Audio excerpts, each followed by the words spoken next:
जो आर्टिकल था, ओपिनियन था मलीहा लोधी का, जो कि पार्टिकुलरली यूएनओ की बर्थडे जो थी उस पे लिखा गया था। और ये बहुत अहम है कि अब यूएनओ को कितना अरसा हो गया है।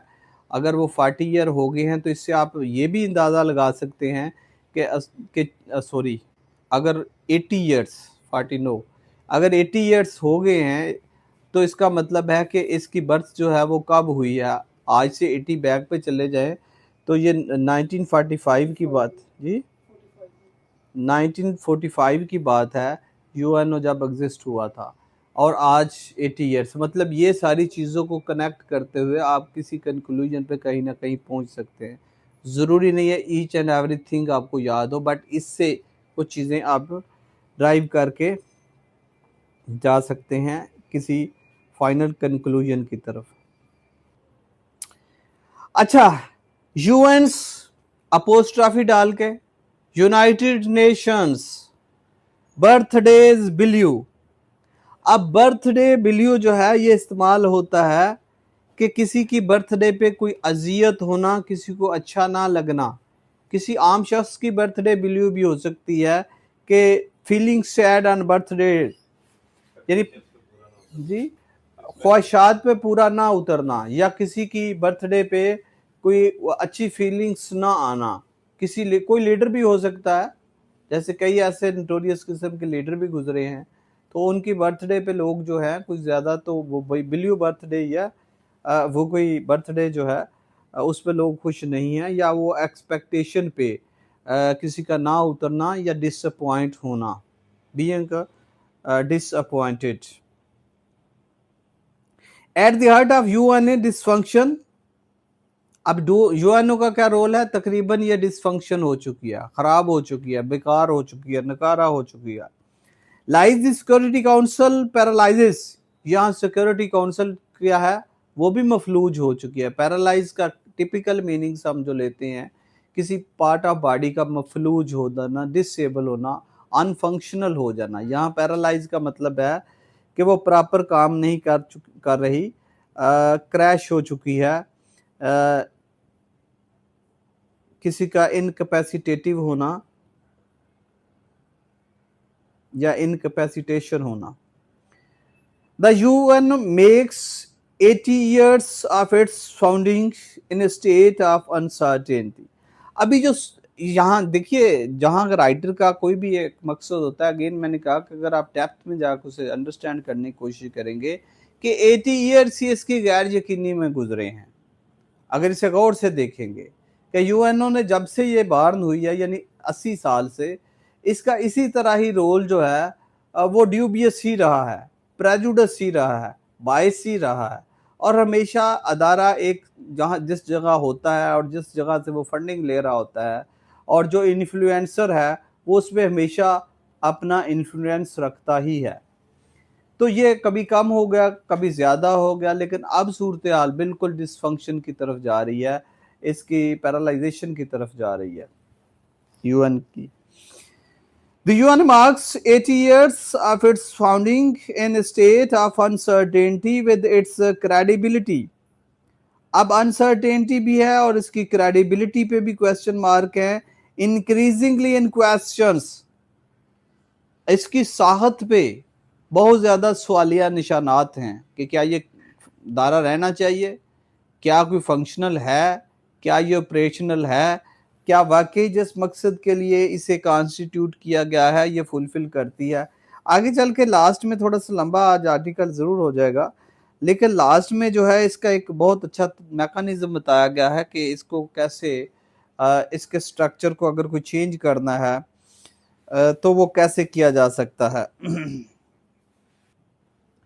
The general assemblies high level assemblies against post traffic के साथ, यानी जनरल असेंबली यूएनजीए, आगे ये कॉमनली ऐसे ही इस्तेमाल होगा, United Nation General Assembly. High level week was dominated by फलस्तीन and the war in Gaza. Mostly जो इसमें जो तकरीरें रहीं या पॉइंट रहा या हार्ट इशू रहा या हार्ट स्पॉट रहा या हार्ट पॉइंट रहा कन्वर्सेशन का, वो ज़्यादातर किसका रहा जी, गजा की बाबत रहा। Related to Gazan was dominated by Palestine and the war in Gaza. This brought into sharp focus the UNA failures to live up to its core mission.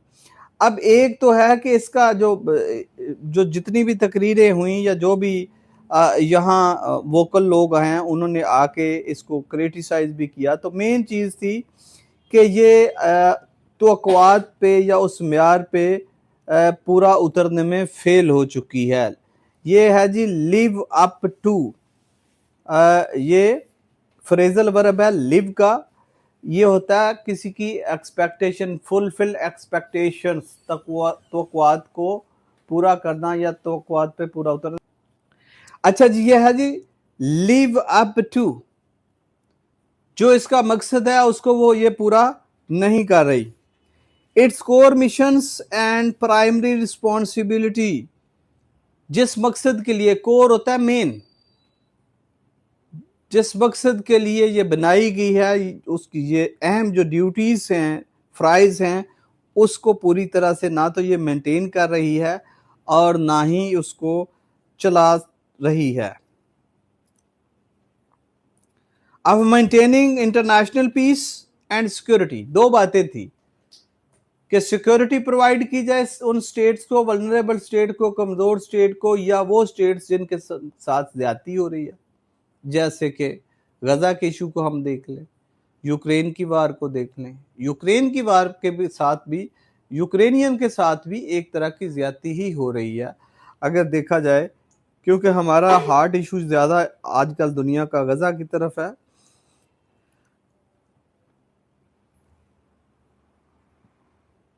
Two, it is the big powers who are to blame for the UN paralysis in stopping the war in Gaza and Ukraine.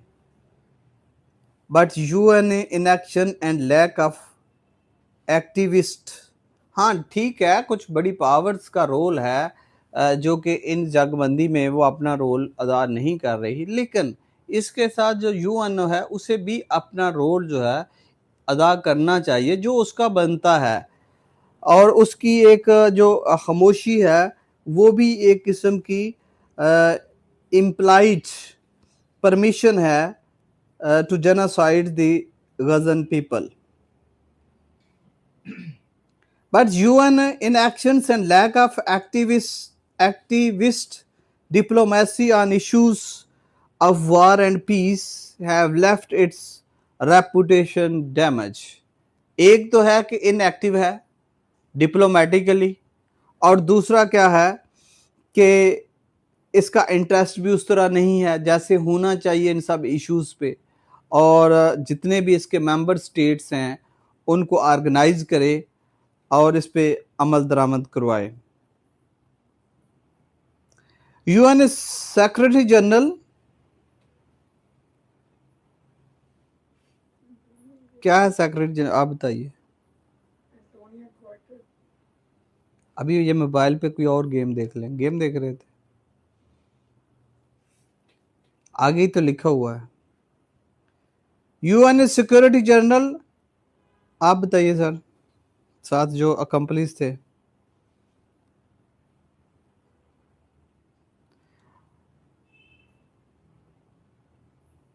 Antonio Guterres has repeatedly warned that trust in global institution। अब secretary general तो बार बार ये कह रहा है कि जो इस institution पे लोगों का इत्मीनान है is at a breaking point with ailing ailing multilateral organization is need of urgent reforms। ये वो वजह बता रहा है कि इस पे रिफॉर्म की जरूरत है। He has said because people see broken promises। अब यूएनओ के रोल में एक जो अहम बात है वो ये भी है कि लोग देख रहे हैं कि जो वहाँ वादा किया जाता है वो पूरे नहीं होते और उनको कंप्लाई नहीं किया जाता। अनमेट कमिटमेंट्स, जो कमिटमेंट्स हैं उन्हें भी जो है फुलफिल नहीं किया जाता। डबल स्टैंडर्ड्स, ये भी बहुत बड़ी वजह है कि जहाँ एक गरीब मुल्क का इशू है तो वहाँ यूएनओ खामोश है, और अगर किसी बड़े मुल्क का इशू है तो यूएनओ एक्टिव नजर आता है। ये उसका डबल स्टैंडर्ड है। मुनाफकत, डुप्लिसिटी, ड्यूअल फेस, ये सारे मीनिंग इसमें आ जाते हैं। And vast inequality, equality मुसावात और इन इक्वालिटी गैर मुसावात। Although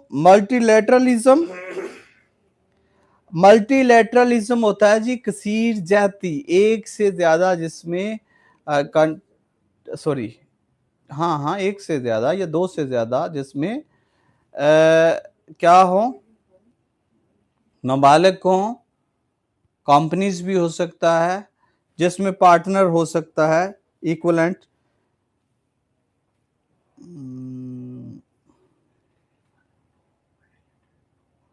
Multilateralism has been under stress for well over a decades. President Donald Trump's conduct, हाँ फर्दर मोर ये सारी चीजें तो लैकिंग थी ही और इनमें इनएक्शन भी थी, लेकिन ट्रंप का जो रोल है और इसको डिटीरियोरेट कर रहा है, इसकी साख को खराब कर रहा है। President Trump's conduct has accelerated this trend, यानी कि जो उसकी खराबी है इसको मजीद खराब करने में जो प्रेसिडेंट ट्रंप है उसका भी अहम रोल है। उसने बढ़ा दिया है इस ट्रेंड को, इसकी खराबी की इस सबब को। एंड मैग्नीफाइड द प्रेशर, और उसने क्या किया है, प्रेशर डेवलप कर लिया, बढ़ा दिया है। USA dis engagement from the UN is reflected in its exit from who's, हाँ एक तो हु वर्ल्ड हेल्थ ऑर्गेनाइजेशन से यूएनओ का एग्जिट हो जाना, जहां भी पैसे लग रहे हैं ट्रंप कहता है इस काम की जरूरत नहीं है।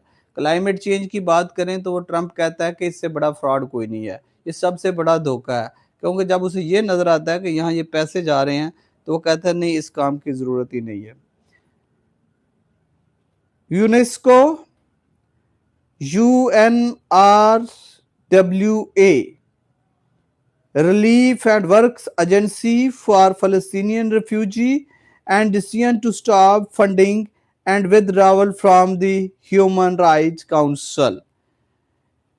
एक और चीज जो है कि फंड जो है वो विड्रॉवल करना भी एक सबब है। द ट्रम्प्स यूनिलेटरलिस्ट एक्शन, यानी यकतरफा, सिंगल, यूनिलेटरलिज्म यकतरफा, और इसका है मल्टीलैटरलिज्म, एक से ज्यादा, दो या दो से ज्यादा पार्टीज के दरमियान।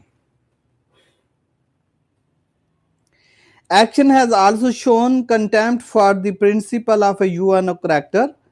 Other big states and regional parts have also played their part by acting in defiance of, हाँ बिग प्लेयर की बात कर रहा है, जितने भी बिग प्लेयर्स की बात यहाँ मुराद है उसकी P5 कंट्री, P5 कंट्री जिनके पास मोस्टली वो कंट्री इसमें जो है वो नेगेटिव रोल अदा कर रहे हैं, जो कि वीटो पावर रखते हैं, वीटो व्हीलिंग कर रहे हैं। Defines of international law and violating the UN charter. In A recent essay, the UNO is slipping into dysfunction as some of its traditional champions notably, अब क्या है ये डिसफंक्शनल की तरफ जा रहा है, मजीद खराब हो रहा है, क्योंकि इट्स ट्रेडिशनल चैंपियन नोटेबली, जो कि अहम है, प्रोमिनेंट है, the United state retreats from multilateral cooperation, जो यूएस है वो किसी किस्म का कोई तावन इसके साथ नहीं कर रहा, वो रिट्रीट हो रहा है, पीछे हट रहा है, पसपाई अख्तियार कर रहा है या कोऑपरेशन नहीं कर रहा। Cut fundings and disregard the role of law when it suits them. हाँ, एक तो फंडिंग कट रहा है और वहां जहां उसका कानून यूएनओ का उसे पसंद नहीं है, वो भी उसे डस्टबिन में फेंक देता है, उसका कोई रिगार्ड नहीं करता।